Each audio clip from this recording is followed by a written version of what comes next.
Welcome back to today's video. We're just going to jump right into it with the main topic of what we're going to be talking about today. There's been so many companies entering the handheld PC market that I feel like it's been really hard for people to really figure out what to choose from. There's so many good options that it makes it really hard to understand where to start. So I'm just going to basically give you a selection of what I think are good deals, offer awesome performance, and are relatively available. So I'm not going to suggest anything that's like out for pre-order, but we are going to discuss one that is for pre-order, so keep that in mind. But overall, something more attainable, something easier to get your hands on. Overall, giving you decent performance at a good price. So don't expect something like the $1,200 One X player, but we're going to go over some decent options. Jumping right into this, the Loki 256 is currently on Ein Odin's website for $500. No joke. I think this is probably one of the best deals I've seen. So if you can get this for the $500 or even the $580 this costs, which is cheaper than the cheaper models of the Lenovo Legion and the ROG Ally, which has the Z1 non-extreme, which performs very similarly to this one, to the Loki 256. The main drawback to this device in particular, though, it does have a weaker, chip in it with the 6600U.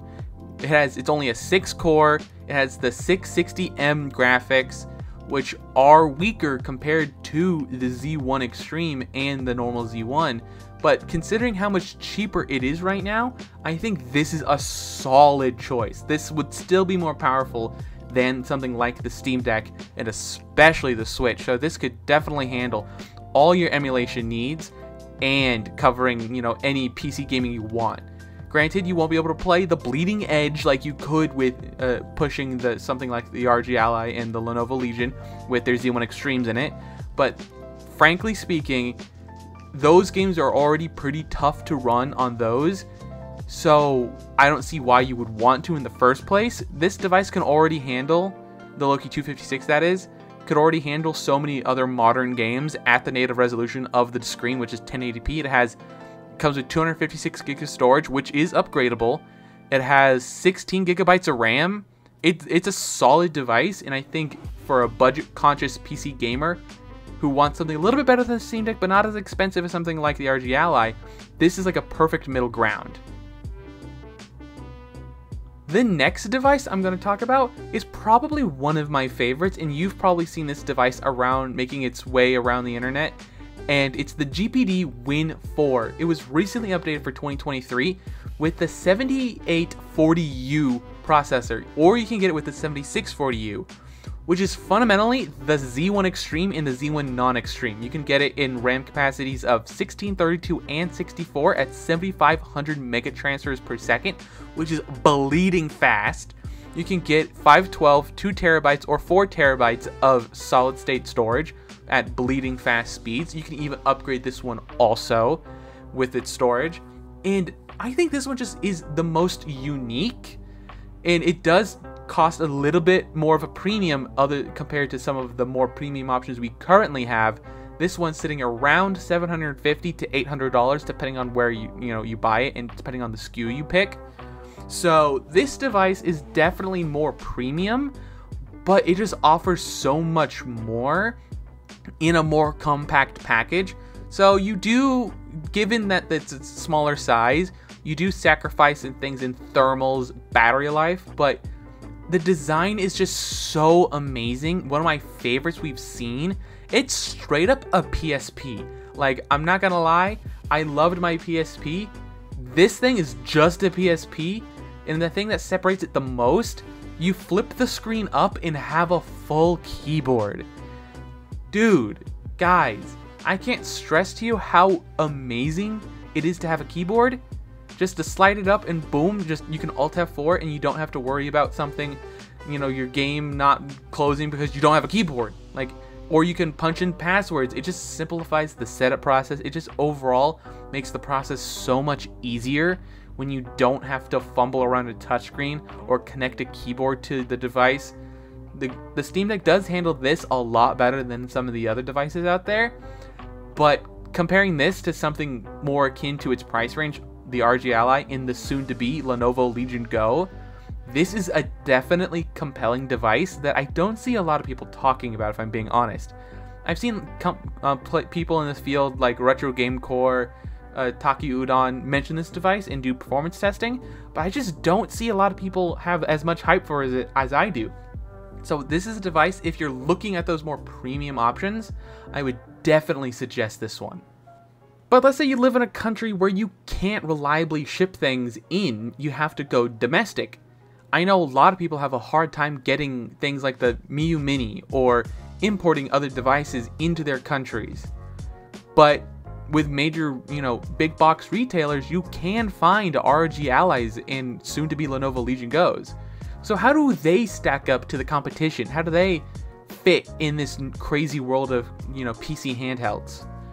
If I'm being honest, they still, even though they have their own problems and aren't necessarily the best options out there, they do beat a lot of these companies just due to the availability, the size and scope of their distribution facilities. Being able to purchase these in a store is a lot easier to, convince yourself to go buy that one, even though you could be spending more or less on a device, or even getting worse performance because it's the only one you can get. But I believe that these devices still hold up very well today, especially what will be coming out later this month with the Lenovo Legion Go, because frankly that device is thoroughly impressive and it has so many features. I personally don't think most of them are going to be that useful. Like, how many people do you think are going to use the gun mouse thing for the right controller? It's a really cool idea. It's a lot of fun, interesting concepts that are being rolled out with that device, and hopefully that in version 2 they can be more specific, or they can release a different model with the same hardware but stripping out all these auxiliary features that most people probably won't end up using, to try to bring that price down, try to, really be aggressive with their pricing. I'm sure this device is already pretty aggressive in terms of its pricing given the amount of features it has and being the same price as the RG Ally. So frankly, once this device comes out, it should be the default for most people, because this device should be in big box retailers. Best Buy, your local, computer store should be carrying this device. The last one we're going to cover is probably the one I recommend the least, just due to the shipping times have been brutal from what I've heard.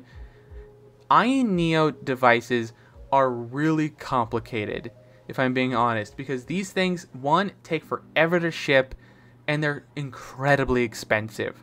So my advice is to generally avoid these ones, just because they're not up to date. They're not necessarily very price competitive, and they're just not necessarily a tremendous value.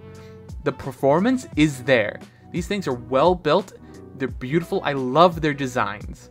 But strictly from a value perspective, things up against like the Steam Deck, RG Ally, the GPT Win 4, so many other devices are coming out at similar or lower price points, offering more performance and more features.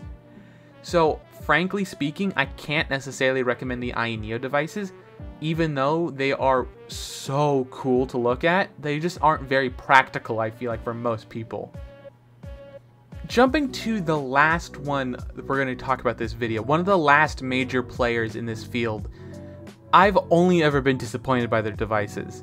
1X Player has these really compelling, cool looking devices, but constantly are so horribly over. The most expensive ones out there, they're gigantic and heavy, which some people might like that due to the increased cooling capacity. The battery performance would generally be a lot better on those devices, but I don't think that's worth the compromises of the size and weight of these things, especially the price. To get the Ryzen 7 7840U, a very similar chip to the Z1 Extreme in the RG Ally, this thing costs $1,300. The only main differences being larger screen size, removable controllers, which frankly I don't see being exceedingly useful on these handheld PC devices. And 32 gigabytes of RAM. It feels excessive, if I'm being honest. This is like the bleeding edge, the most extreme you could get. It's $1,300, and you can get the same performance, if a little bit worse, in a device that could literally cost half the price. So it isn't exactly something I recommend. And even looking at some of their cheaper devices, I downright think it's kind of criminal to have somebody pay $600 for a Pentium Gold processor in this handheld.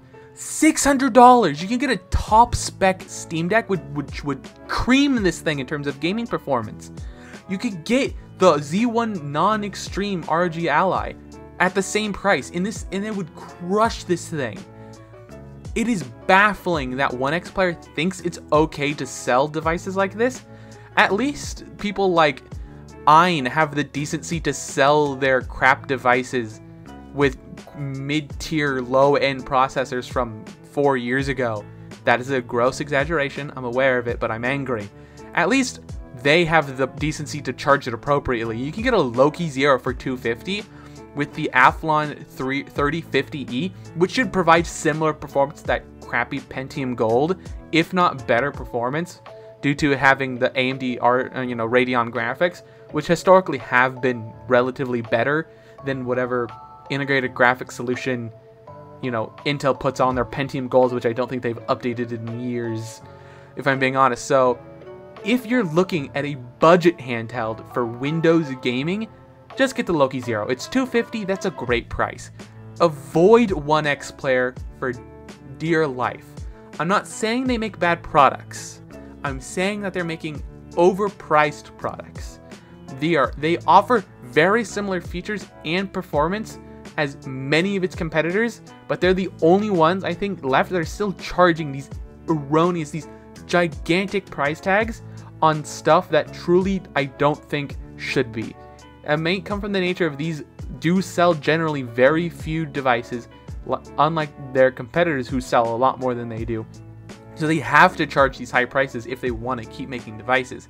I understand that. But I just don't think these offer a tremendous value in terms of price, performance, or frankly, anything else, because these things are just really hard to sell. That's it. So what are your thoughts? Which one are you thinking about getting? I'll leave links down to all the ones I've talked about in the description below.